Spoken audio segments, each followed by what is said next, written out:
Shugaban hukumar ilimin bai ɗaya na jihar Kano Dr. Ɗanlami Hayyo ya bayyana cewa ƙoƙarin gwamna Dr. Abdullahi Umar Ganduje wajen biyan karo-karo na hukumar ilimin bai ɗaya ta ƙasa, hakan ya baiwa jihar nan damar amfanuwa da ayyukan ilimi da hukumar ke gudanarwa a jihohi da ke faɗin ƙasar nan. Dr. Ɗanlami Hayyo ya bayyana hakan ne a lokacin bikin karɓar katafariyar sabuwar makaranta da hukumar ilimin bai ɗaya ta ƙasa da haɗin gwiwar hukumar ilimin bai ɗaya ta jihar Kano suka gina a garin Tarda da ke ƙaramar hukumar Ungwaggo. Wakilinmu Usman Dawo Isa na da cigaban wannan labari. Malam Usmanu gare ka.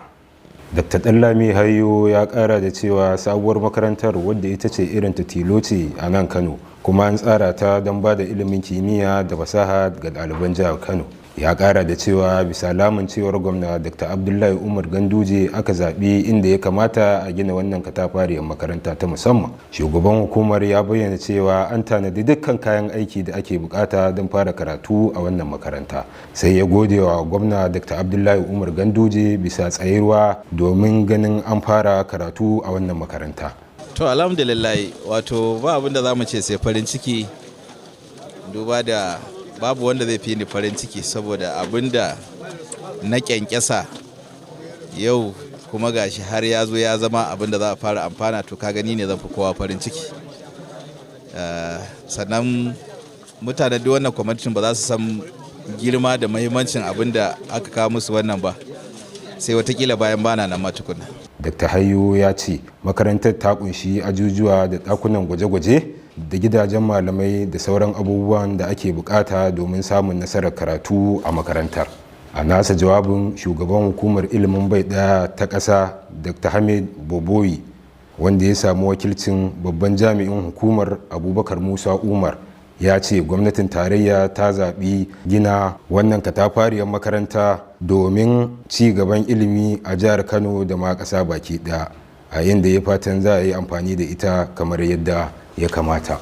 Kazalika ya buƙaci a haɗa hannu tsakanin hukumar ilimin bai ɗaya ta jiha da al'ummar yankin domin samar da cikakken tsaro domin ɗalibai su samu yanayi mai kyau na koyo da koyarwa. A jawabinsa na maraba, sakataren ilimi na yankin Malam Muhammad Yahaya ya bayyana aniyar sashen ilimi na yankin wajen ganin sha'anin ilimi ya inganta a wannan makaranta da sauran makarantun da ke yankin gaba ɗaya.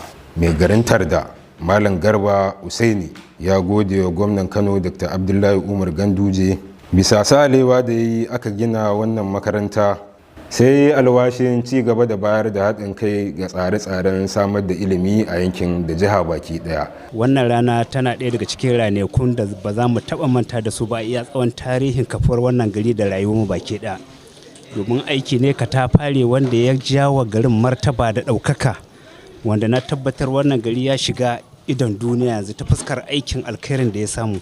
Ƙarshen rahoton kenan daga Usman Dawo Isa.